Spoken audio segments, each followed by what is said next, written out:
আসসালামু আলাইকুম প্রিয় শিক্ষার্থীরা, আজকে হচ্ছে আমি ঢাকা বোর্ড 2024 সালে আসা যে প্রিপজিশনটি সেটি তোমাদেরকে সমাধান করে দিব। সো কথা না বাড়িয়ে চলো শুরু করা যাক। দেখো, লক্ষ্য করে এখানে দেয়া আছে উই লার্ন এডুকেটেড ম্যানার্স। আমরা হচ্ছে আচার আচরণ, শিষ্টাচার, ভদ্রতা এগুলা শিখি ড্যাশ আওয়ার প্যারেন্টস, আমাদের পিতামাতা থেকে, এন্ড ভেরিয়াস ইনস্টিটিউশন বিভিন্ন প্রতিষ্ঠান থেকে, সাথে যেমন school, college or professional bodies. বলা হচ্ছে আমরা যে এই যে আচার আচরণ, রীতিনীতি, তারপর হচ্ছে কি, তারপরে বলো ভদ্রতা, শিষ্টাচার এগুলো শিখি কোথা থেকে শিখি? আমাদের পিতামাতা থেকে, বিভিন্ন প্রতিষ্ঠান যেমন স্কুল, কলেজ, প্রফেশনাল বডিজ থেকে। তাহলে পিতামাতা থেকে, বিভিন্ন প্রতিষ্ঠান থেকে, বলতো ড্যাশের মধ্যে যদি থেকে অর্থ প্রকাশ করে আমরা কোন প্রিপজিশন ব্যবহার করি?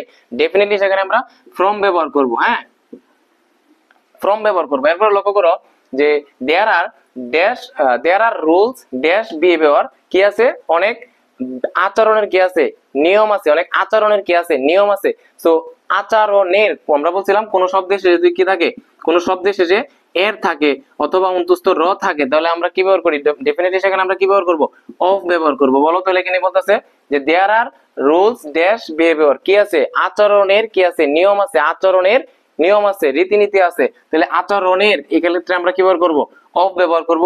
আচরণের নিয়ম আছে dash all kinds dash social occasions. বলতেছে সামাজিক অনুষ্ঠানের বিভিন্ন ধরনের সামাজিক অনুষ্ঠানের কি আছে? অনুষ্ঠানের জন্য বিভিন্ন ধরনের কি আছে? আচরণের নিয়ম আছে। তাহলে দেখো অনুষ্ঠানের তাহলে অনুষ্ঠানের শেষে কি আছে? এর আছে। তাহলে এখানে কি হবে বলতো? অফ হবে।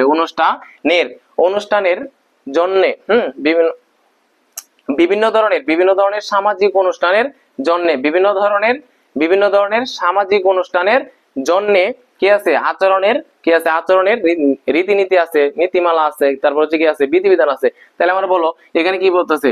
Behaviour for all kinds. তাহলে জন্য প্রকাশ করতেছে না, বলো জন্য বোঝাতে আমরা কি ব্যবহার করি? ফর ব্যবহার করি। For all kinds of social occasions. এরপরে দেখো এন্ড ইট ইজ ইম্পর্টেন্ট, এটা গুরুত্বপূর্ণ টু লার্ন দেম, এই যে আচার আচরণ আছে, ম্যানার আছে, এগুলো শিখা আমাদের জন্য কি গুরুত্বপূর্ণ। এন্ড প্র্যাকটিস দেম, এই আচরণগুলা, ম্যানারগুলা অনুশীলন করা ড্যাশ আওয়ার এভরিডে লাইফ। বলা হচ্ছে যে আমরা যে আচার আচরণ যে আছে, নীতিমালা আছে, এগুলো হচ্ছে আমাদের জন্য শেখা যেমন গুরুত্বপূর্ণ, তেমনি ভাবে আমাদের সেগুলো আমাদের প্রাত্যহিক জীবনে, আমাদের দৈনন্দিন জীবনে সেগুলা কি অনুশীলন করা আমাদের কি দরকার। তাহলে দেখো আমাদের প্রাত্যহিক জীবনে, আমাদের এভরিডে লাইফ, দৈনন্দিন জীবনে, প্রাত্যহিক জীবনে আমি বলেছিলাম যে কোনো ওয়ার্ডের শেষে যদি কি থাকে? এ থাকে, কিংবা অন্তস্থ অ থাকে, কিংবা তে থাকে, তাহলে আমরা সেখানে চোখ বন্ধ করে কোন প্রিপজিশন ব্যবহার করব? ইন ব্যবহার করব। তাহলে বলো আমাদের দৈনন্দিন জীবনে, আমাদের প্রাত্যহিক জীবনে শেষে কি আছে? জীবনে এ আছে না? তাহলে বলো এখানে ড্যাশের মাঝে কি হবে? ইন হবে। In our everyday life.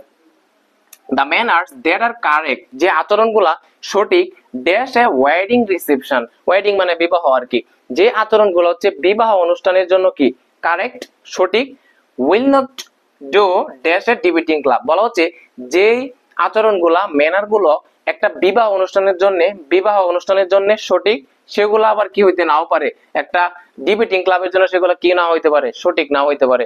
একটা বিবাহ অনুষ্ঠানের জন্য যেরকম রুলস আছে, ম্যানার্স আছে, হ্যাঁ, তারপর হচ্ছে বিহেভিয়ার আছে, এইগুলা আবার তোমার কি না হইতে পারে? এটা ডিবেটিং ক্লাবের জন্য সেটা সঠিক না হইতে পারে। ধরো বিবাহ অনুষ্ঠানে তুমি যেটা করতে পারবা সেটা আবার তুমি ডিবেটিং ক্লাবে করতে পারবা না, বা ডিবেটিং ক্লাবে যেটা করতে পারবা সেটা আবার কি করতে পারবা না? বিবাহ অনুষ্ঠানে করতে পারবা না। এটার মধ্যে একটা পার্থক্য আছে। তাহলে বলো এখানে কি বলতেছে যে the manners that are correct for a wedding reception, একটা বিবাহ অনুষ্ঠানের জন্য যে আচরণগুলো সঠিক will not do, সেগুলো সঠিক নাও হইতে পারে for a debating club, সেগুলো একটা ডিবেটিং ক্লাবের জন্য কি না হইতে পারে? সঠিক নাও হইতে পারে। তাহলে এখানে বলো এখানে দুই জায়গায় কি ব্যবহার করতেছে? জন্য অর্থ প্রকাশ করতেছে। এখানে দেখো তুমি আরেক ভাবে যদি চিন্তা করো, তুমি অন্য একটা প্রিপজিশন ব্যবহার করতে পারবা। কিভাবে ব্যবহার করতে পারবা? লক্ষ্য করো, আমি যদি এখানে বলি the manners that are correct, যে আচরণগুলো সঠিক ড্যাশ এ ওয়েডিং রিসেপশন, বিবাহ অনুষ্ঠানে যে আচরণগুলো সঠিক, will not do a debating club, সেগুলা একটা তর্ক বিতর্ক ক্লাবে কি না হইতে পারে? তর্ক বিতর্ক ক্লাবে সেগুলা সঠিক না হইতে পারে। তাহলে বিবাহ অনুষ্ঠানে, আবার হচ্ছে তর্ক বিতর্ক ক্লাবে, দুইটার মাঝে, ক্লাবের মাঝেও কি আছে? শেষে এ আছে। আবার বিবাহ অনুষ্ঠানে সেখানেও কি আছে? এ আছে। তাহলে তো আমরা জানি এ থাকলে আমরা কি ব্যবহার করতে পারি? তুমি চাইলে কি বিবাহ অনুষ্ঠানে এ বিভক্তি যদি তুমি চিন্তা করো, তাহলে তুমি এখানে ইন দিবা। আবার দেখো যে ক্লাবে বিভিন্ন তর্ক বিতর্ক, ক্লাবেও মানে আছে কি আছে এ আছে, তাহলে এ থাকলে তুমি কি ব্যবহার করতে পারবা, এখানে ইন ব্যবহার করতে পারবা। তুমি চাইলে দুইটার মাঝে ফর দিতে পারবা। আবার যদি এ বিভক্তি চিন্তা করো অনুষ্ঠানে, তারপর হচ্ছে কি তর্ক বিতর্ক ক্লাবে, তাহলে তুমি এখানে ইনও ব্যবহার করতে পারবা। আই থিঙ্ক তুমি বুঝতে পারছো বিষয়টা। therefore we have to be careful, অতএব আমাদের কি কি থাকতে হবে, সতর্ক থাকতে হবে, ড্যাশ ইটিকিউট এন্ড ম্যানার্স, ইটিকিউট এবং ম্যানার সম্পর্কে আমাদের কি থাকতে হবে, সচেতন থাকতে হবে, সতর্ক থাকতে হবে। মনে রাখবা কেয়ারফুল এর পরে অলওয়েজ কি হয়, অ্যাবাউট হয়। কেয়ারফুল অ্যাবাউট, কোনো কিছু সম্পর্কে সতর্ক থাকা, সচেতন থাকা, এটা হচ্ছে একটা অ্যাপ্রোপ্রিয়েট প্রিপোজিশন। কেয়ারফুল অ্যাবাউট, সবসময় কেয়ারফুল এর সাথে কি হবে, অ্যাবাউটই হবে। হ্যাঁ, কেয়ারফুল অ্যাবাউট, কেয়ারফুল অ্যাবাউট, এটা নোট ডাউন করে রাখো যে কেয়ারফুল অ্যাবাউট মানে কোনো কিছু সম্পর্কে সতর্ক থাকা, এটা একটা অ্যাপ্রোপ্রিয়েট প্রিপোজিশন। এরপরে বলা হচ্ছে উই নো, আমরা জানি, হাউ ইম্পর্টেন্ট, কতটুকু গুরুত্বপূর্ণ, it is to say please and thank you, আমরা জানি কতটুকু গুরুত্বপূর্ণ এই ওয়ার্ড গুলা বলা। কোনগুলা, একটা হচ্ছে দয়া করে প্লিজ, এন্ড হচ্ছে কি thank you, dash everyday life, প্রাত্যহিক জীবনে আমরা জানি এই ওয়ার্ড গুলো কত গুরুত্বপূর্ণ। দেখো তুমি এমন কোন দিন আছে যে তুমি বলো না প্লিজ, তুমি বলো না থ্যাংক ইউ। একজনের একটু উপকার করলেই তো তুমি কি বলো, থ্যাংক ইউ। একজনের কাছ থেকে কোনো কিছু চাইলে, কোনো কিছু আমরা যদি বিনয়ের সাথে চাই, তাহলে আমরা বলি না যে প্লিজ, দয়া করে। এই ওয়ার্ড গুলো আমরা দৈনন্দিন জীবনে মানে আমাদের ব্যবহার করতেই হয়। তাহলে এই জন্য বলতেছে এখানে যে therefore we have to sorry কোথায়, উই নো, আমরা জানি, how important it is to say, আমরা জানি এটা কত গুরুত্বপূর্ণ বলতে কোনগুলা, please and thank you, thank you বলা, তারপর হচ্ছে কি প্লিজ বলা, এগুলো আমাদের দৈনন্দিন জীবনে কতটুকু গুরুত্বপূর্ণ এগুলো আমরা জানি। তাহলে দেখো আমাদের দৈনন্দিন জীবনে, প্রাত্যহিক জীবনে, তাহলে এরকম জীবনে, প্রাত্যহিক জীবনে, দৈনন্দিন জীবনে, দুইটার মাঝে কি আছে, জীবনে এ আছে। আমরা জানি এ বিভক্তি থাকলে আমরা কোন প্রিপোজিশন ব্যবহার করি ভাইয়া, সেখানে আমরা ইন ব্যবহার করি। তাহলে thank you in everyday life, দৈনন্দিন জীবনে, প্রাত্যহিক জীবনে।